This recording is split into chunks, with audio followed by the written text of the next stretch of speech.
produção de café na região sudeste do Brasil. Vou relembrar vocês que a região sudeste ela fala dos estados de São Paulo, Minas Gerais, Rio de Janeiro e Espírito Santo. São 4 estados que integram essa região. E agora o livro vai trazer para nós como que a região cresceu. A partir do quê? Vamos lembrar que a partir do século XVII, então, eles começaram a encontrar, começaram a explorar o ouro em Minas Gerais.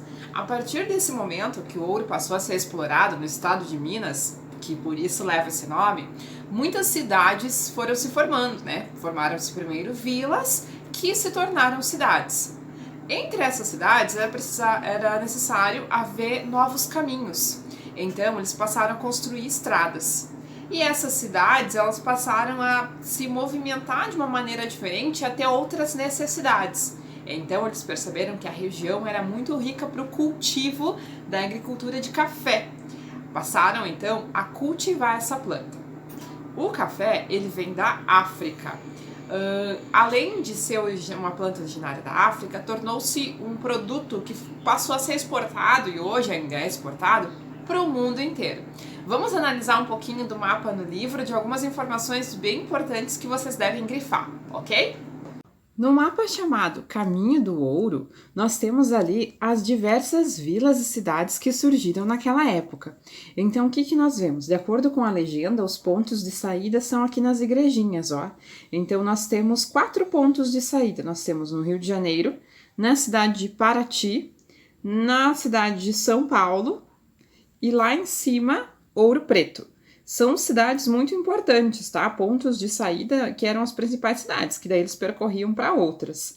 As cidades e vilas que foram se formando entre esses caminhos, então, no caminho de São Paulo até Ouro Preto, no caminho de Ouro Preto até Rio de Janeiro, ou do Rio de Janeiro até Paraty, formaram-se outras vilas, outras cidades. Aqui tem Angra dos Reis, que é famosa, algumas cidades no litoral, cidades e vilas no litoral. Nós temos as cidades aqui que vão indo para o interior, rumo a Rio Preto. Algumas cidades que são conhecidas, que a gente ouve falar na TV, que são cidades históricas, que foram sendo construídas naquela época, devido a esse ser um caminho entre essas cidades importantes, que eram as cidades que haviam a exploração do ouro, nessas cidades e aos seus arredores. Então, o ouro precisava sair daqui do interior de Minas e ele seguia os caminhos do litoral, E ele seguia os caminhos, por exemplo, até São Paulo também, ok? Então, na imagem da página seguinte, nós temos uma rua de Ouro Preto, que é uma das cidades que nasceram a partir da exploração de ouro, e ela hoje é considerada uma cidade histórica, Uma cidade muito linda, muito bonita, com uma arquitetura muito diferente, certo? Naquela época, era uma época de muita riqueza, então tudo isso são detalhes muito ricos que a cidade tinha, ela tinha um capricho a mais, porque eles tinham uma economia bem forte baseada no ouro, certo? Como que o café chegou no Brasil, prof? A gente está falando do ouro, mas o título era café. Porque a partir da exploração do ouro é que iniciou a exploração do café. Então, olha lá. Lá nós temos que a economia do Sudeste voltaria a florescer, então, no século XIX, quando o café, uma planta que era da África, chegou nessa região. Então, aqui diz, vamos lá grifando com a prof. Quando as primeiras mudas de café chegaram à cidade de Rio de Janeiro, encontraram condições naturais para o seu cultivo. Quais eram as condições que o Rio de Janeiro tinha para o cultivo de café? As altas temperaturas, chuvas abundantes no verão e solo fértil. É disso que uma planta, principalmente essa, precisa para sobreviver, para se desenvolver. Então, essas condições de agricultura e a moda de beber café nos países europeus e nos Estados Unidos virou moda, gente? Então precisava cultivar. Foram fundamentais para que essa planta se tornasse uma outra espécie de ouro, o ouro negro, porque aí o Brasil começou a produzir café e a vendê-lo, não é mesmo?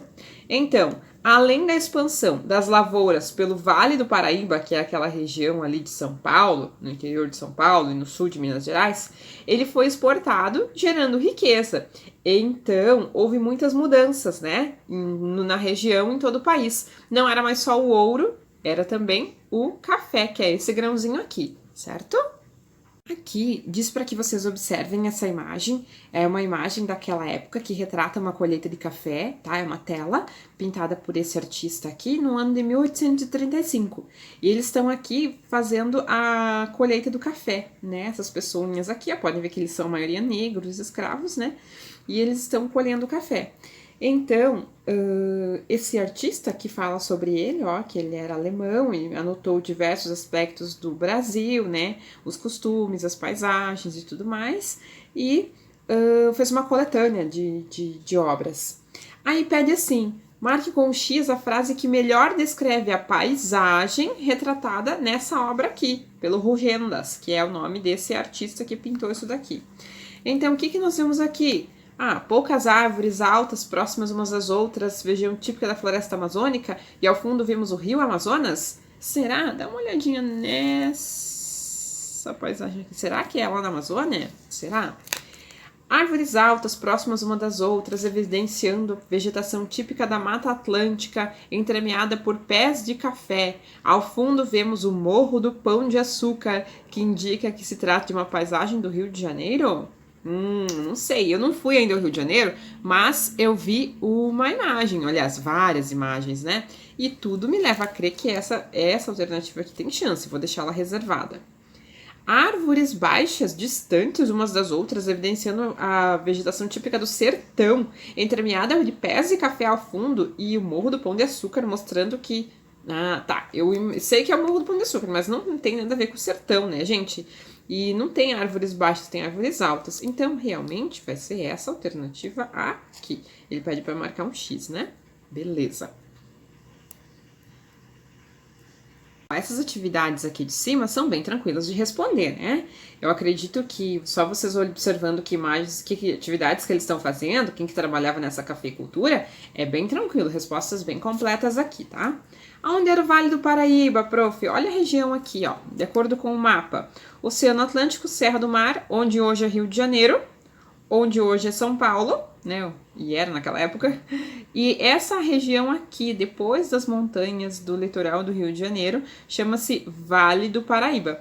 Gente, vale é uma região entre montanhas, então ela vai ter um relevo mais baixo. Ó. Podem ver que aqui é plano, é uma parte estreita que se chama Vale do Paraíba. O que acontece?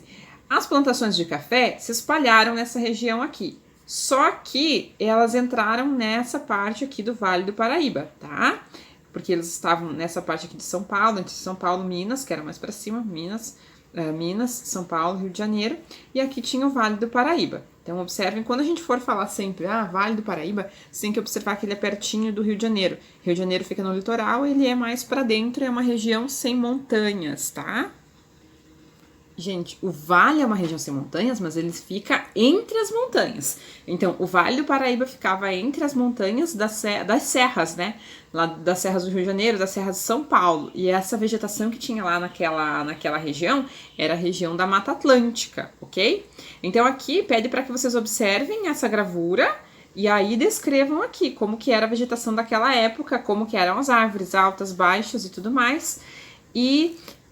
aqui diz que é a Vale do Paraíba. Por que ela estaria sendo derrubada? Gente, a explicação tá aqui em cima, ó, tá? Fazer a leitura uma vez, duas vezes. Pessoal, vocês viram então que o Vale do Paraíba ele era cercado pelas montanhas, né? Pela Serra do Mar e a Serra da Mantiqueira. Então, chovia e acontecia o quê? Vinha o quê das montanhas? Vinha o quê das serras? A enxurrada.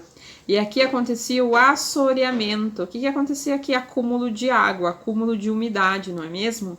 Então, lá diz, ó, aliás, naquela parte do livro que fala sobre os solos, que se ocorre desmatamento ou ocorre empobrecimento do solo, isso vocês já sabem, e é ruim para a questão da produtividade do solo, nós sabemos que se o plantio é incorreto, as chuvas arrastam a parte mais baixa do terreno e as camadas férteis do solo tornam improdutivo, porque o solo fica muito desgastado, né? Acaba ocorrendo uma erosão natural.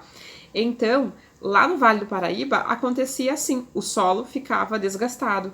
E essa questão aqui, ó, que era o uso inadequado que eles plantavam nessa região aqui, e vinha a chuva e a enxurrada acabava empobrecendo o solo, acabou tornando esse solo incapaz de produzir, não é mesmo? Acabou tornando esse solo não tão interessante para as plantações de café. Então, o que diz aqui? As fazendas e a riqueza do Vale do Paraíba foram arruinadas por causa da questão do solo, porque plantar assim, nessa região aqui no vale, né, onde na descida das encostas lá, era muito difícil desenvolver as plantas. Do outro lado, nós vemos um modelo de agricultura, um modelo de plantio baseado nas curvas de nível, que é plantar